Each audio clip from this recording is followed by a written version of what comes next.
Good morning everyone. अपना पाठ 8 शुरू करते हैं हम, शुक्र तारे के समान। ठीक है, ये पाठ स्वामी आनंद जी द्वारा लिखा गया है। ठीक है, इसमें इसमें गांधी जी के सहायक महादेव जी की जीवनी पर आधारित है। अर्थात ये पाठ शुक्र तारे के समान गांधी जी के सहायक महादेव जी की जीवनी पर आधारित है। इसीलिए शायद ये शीर्षक दिया गया है शुक्र तारे के समान। जैसे पोल स्टार हमेशा स्थिर रहता है, उसी तरह महादेव जी गांधी जी के साथ हमेशा उनके साथ रहते थे, उनके हर काम में उनका साथ देते थे। महादेव जी एक प्रतिभाशाली व्यक्ति थे। उन्होंने वकालत तक की शिक्षा ग्रहण की थी और सरकारी नौकरी में भी कुछ समय अपना व्यतीत किया था, लेकिन उन्होंने कुछ समय पश्चात सरकारी नौकरी छोड़ दी, वकालत को छोड़ दिया था और साहित्य की तरफ अपना ध्यान आकर्षित किया था और उन्होंने टैगोर जी की रचनाओं का अनुवाद भी किया था। रविंद्रनाथ टैगोर जी जो कि एक महान कवि हुए हैं, उनकी अनेक रचनाओं का इन्होंने अनुवाद किया, ट्रांसलेट किया। और महादेव जी के अंदर सरलता, निष्ठा, समर्पण, सज्जनता, अभिमान और मेहनती आदि इत्यादि गुण कूट कूट कर भरे हुए थे। अर्थात वो गांधी जी के हर कार्य में उनका साथ देते थे। आप ऐसे बोल सकते हो कि वो गांधी जी के राइट हैंड थे। गांधी जी जब तक अपना खुद काम खुद से नहीं कर पाते थे तो वो काम महादेव जी जरूर करते थे। यहाँ तक कि उनके खाने बनाने तक का काम भी महादेव जी कर देते थे और उन्हें जरा भी शर्म नहीं आती थी ये कहने में कि मैं गांधी जी का बावर्ची भी हूँ। वो यहाँ तक भी अपने किसी को अगर वर्णन करना होता था, किसी को अपना परिचय देना होता था, तो वो खुशी खुशी ये बता देते थे कि मैं उनका बावर्ची भी हूँ, मैं उनका काम बहुत अच्छे से करता हूँ। उन्हें खुशी होती थी इस काम में। ठीक है, इनके बिना गांधी जी की कल्पना करना संभव ही नहीं था। गांधी जी के साथ वे देश सेवा को इन्होंने अपना उद्देश्य बना लिया और स्वयं भी कभी विवाह नहीं किया। ये इतने प्रतिभाशाली व्यक्ति थे कि गांधी जी द्वारा दिए गए भाषणों, चर्चाओं, मुलाकातों, वार्तालापों, प्रार्थना प्रवचनों, टिप्पणियों आदि को जेट की सी गति से लिखते थे। साथ जो भी उनके भाषण वगैरह होते थे गांधी जी के, वो उनके साथ साथ जाते थे, देश भ्रमण पर जाते थे। गांधी जी जहाँ भी लोगों को संबोधित करते थे और वो सब जब बाद में एक छापा जाता था, मतलब न्यूज़पेपर में या किसी भी पत्रिका में वो भाषण लिखा जाता था, तो उसको लिखने का कार्य, उसको संपादन करने का कार्य महादेव जी का होता था। और महादेव क्या करते थे, बहुत जल्दी जल्दी, मतलब उनकी रफ्तार, उनकी गति इतनी तेज थी कि बहुत जल्दी जल्दी वो पूरा भाषण लिख देते थे, संपादित कर देते थे उसे। वह भी शॉर्ट हैंड में नहीं बल्कि लंबी व सुंदर लिखावट के साथ। मतलब शॉर्ट हैंड में नहीं लिखते थे, जितने भी ये जर्नलिस्ट होते हैं, लिखने का काम करते हैं, वो शॉर्ट हैंड, उनके एक अलग से उनका फॉन्ट रहता है कि उनके कुछ संकेत होते हैं, उनमें वो लिख लेते हैं, बाद में उन्हें एक्सप्लेन करके बता देते हैं। लेकिन जो महादेव जी थे, उनके इतने लंबे लंबे भाषण गांधी जी के शॉर्ट हैंड में ना लिखकर पूरे पूरे वाक्य लिखते थे और बहुत अच्छे से लिखते थे। मतलब उनकी लिखावट भी बहुत सुंदर थी और क्या मजाल हो कि एक शब्द या पंक्ति भी उनसे छूट जाए या कहीं एक पंक्ति में भी थोड़ी सी भी मिस्टेक रह जाए, ऐसा कभी नहीं होता था। गांधी जी के लेख या पत्र भी इनकी लिखाई में ही लिखे जाते थे। इनके इन्हीं गुणों के कारण गांधी जी उन्हें अपना वारिस घोषित किया था। उन्होंने उनको अपना वारिस घोषित कर दिया था। यह गांधी जी के साथ हर समय उपस्थित रहते थे और इतनी व्यवस्थाओं के बावजूद, मतलब इतना बिजी शेड्यूल होने के बावजूद, वह यंग इंडिया और नवजीवन के लिए भी लेख लिखते थे। तब उस समय पे दो पत्रिकाएं निकलती थी, ये नवजीवन और यंग इंडिया। इसमें भी वो अपना गांधी जी के जितने भी विचार होते थे उनको लिखकर देते थे। गांधी जी की आत्मकथा का इन्होंने भी अंग्रेजी में अनुवाद किया है। आत्मकथा मतलब जो उनकी गांधी जी की बायोग्राफी है, उसको भी उन्होंने ट्रांसलेट किया है इंग्लिश में। और अत्यधिक मेहनत व मीलों पैदल चलकर आना जाना इनकी अकाल मृत्यु का कारण बना। मतलब वो अपना ध्यान नहीं रख पाते थे, वो देश सेवा में सिर्फ गांधी जी का साथ देते थे और इसी कारण से उनका समय से पहले देहांत हो जाना ये बहुत चिंतित रहा और इनकी मृत्यु का दर्द गांधी जी के साथ सदैव रहा। ठीक है, गांधी जी को भी बहुत फील होता था जब वो चले गए थे। इनके इन गुणों के ने लेखक को इन्हें शुक्र तारे के समान चमकीला माना है। जिस तरह वो चमकता रहता है, स्थिर रहता है, उसी तरह वो गांधी जी के जीवन में एक स्थिर शुक्र तारे के समान थे और शायद इसीलिए कवि ने यहाँ पर उन्हें शुक्र तारे के समान चमकीला माना है, जिसकी आभा यानी जिसकी चमक संसार को मुग्ध कर देती है। तो ऐसे थे महादेव जी, जो कि गांधी जी के सहायक थे और न केवल सहायक थे बल्कि उनके हर कदम में, उनके हर कार्य में साथ देते थे। और यहाँ तक कि गांधी जी को उनकी मृत्यु के पश्चात बहुत अकेलापन महसूस हुआ और उनकी मृत्यु से पहले ही गांधी जी ने उन्हें अपना वारिस भी घोषित कर दिया था। ठीक है, तो ये पूरा चैप्टर शुक्र तारे के समान महादेव जी की जीवनी पर ही आधारित है, जो कि गांधी जी के सहायक होते थे। अब इसकी प्रश्न उत्तर पढ़ लेते हैं। महादेव भाई अपना परिचय किस रूप में देते थे? महादेव भाई अपने आप को गांधी जी का हम्माल कहते थे और कभी कभी तो भी पीर बावर्ची पुष्टिकर भी कह देते थे।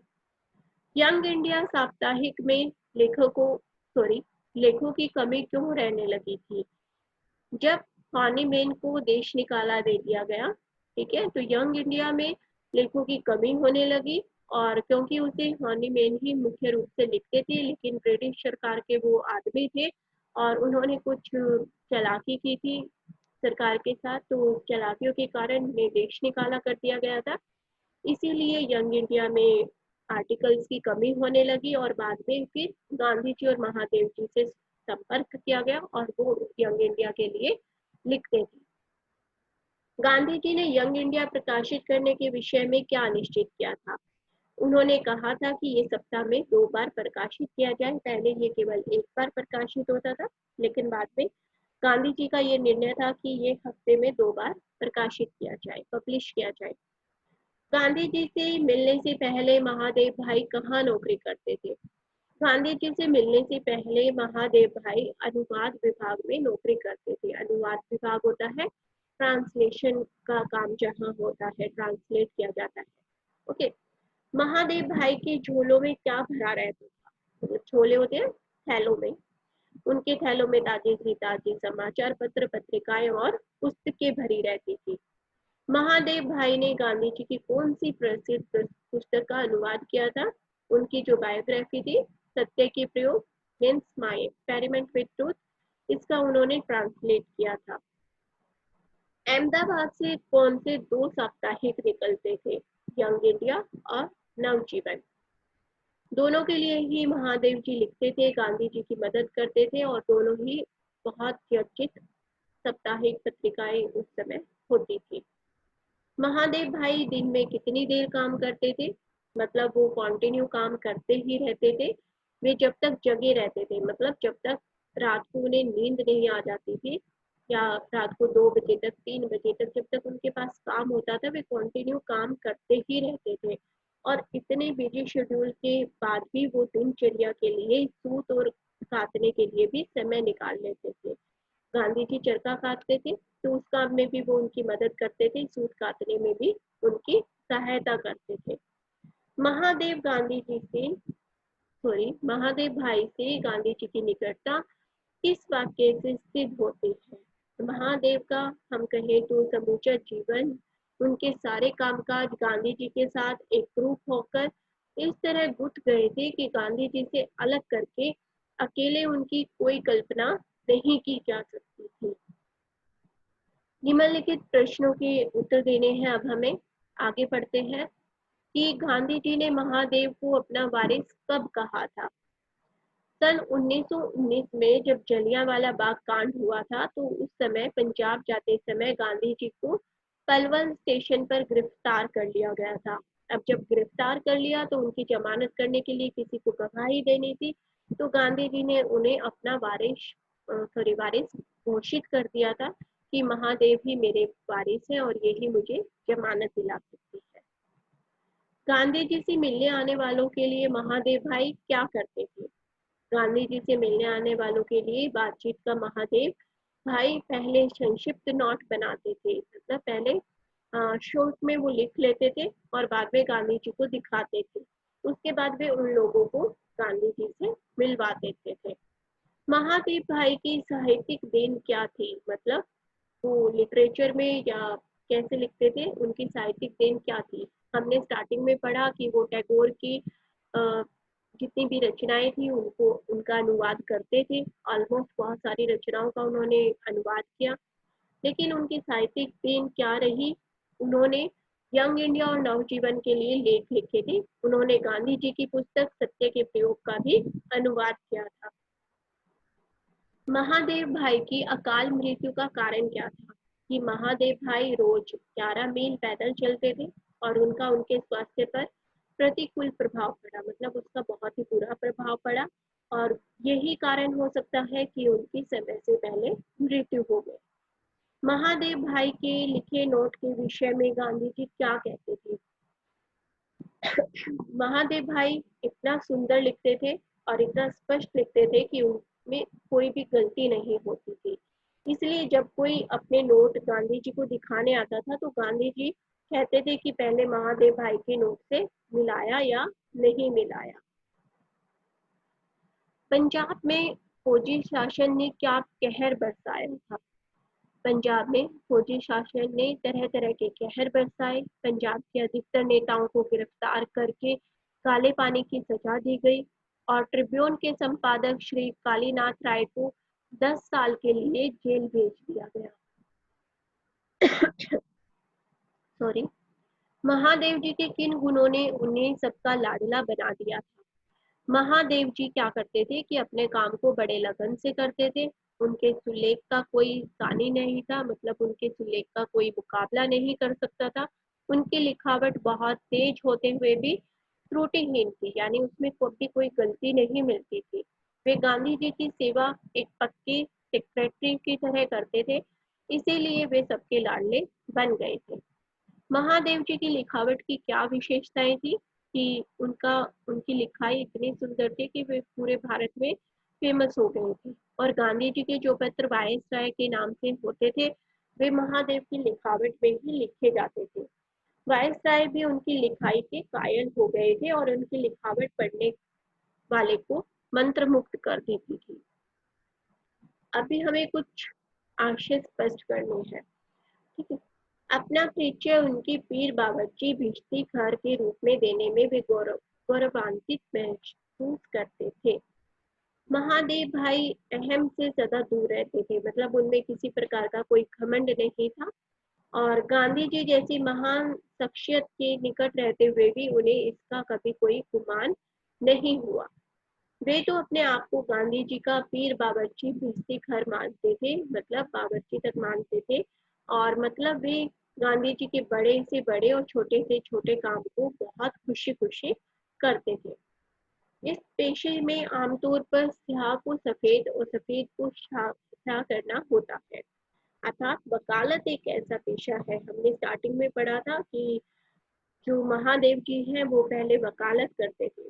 तो वकालत में क्या होता है कि गलत को सही और सही को गलत साबित किया जाता है। किसी भी वकील की वकालत तब चलती है जब वह अपने मुवक्किल के लिए मुकदमा जीतता है, मतलब जो उसका केस होता है उसके फेवर में वो जीतता है, चाहे उसका मुवक्किल दोषी हो या ना हो। देश और दुनिया को मुग्ध करके शुक्र तारे की तरह ही अचानक अस्त हो गए। शुक्र ग्रह को सुबह या संध्या का तारा भी कहा जाता है, क्योंकि यह या तो सुबह या शाम को ही नजर आता है और थोड़ी ही देर में अस्ताचल को चला जाता है, मतलब थोड़ी देर चमक कर वो चला जाता है, हमें दिखाई नहीं देता। रात के आकाश में यह चांद के बाद दूसरी सबसे ज्यादा चमकदार वस्तु होती है। और महादेव भाई भी आजादी की लड़ाई की प्रथम बेला में पटल पर आए थे, मतलब आजादी की लड़ाई जब शुरू हुई तो उन्होंने गांधी जी का पूरा पूरा साथ दिया और उन्होंने कम समय में ही सबका मन मोह लिया था। फिर अचानक ही वो इस दुनिया से चले गए थे। उन पत्रों को देख देख कर दिल्ली और शिमला में बैठे वायसराय लंबी साफ सांस लेते रह गए थे। महादेव भाई की लेखन कला के सब कायल थे।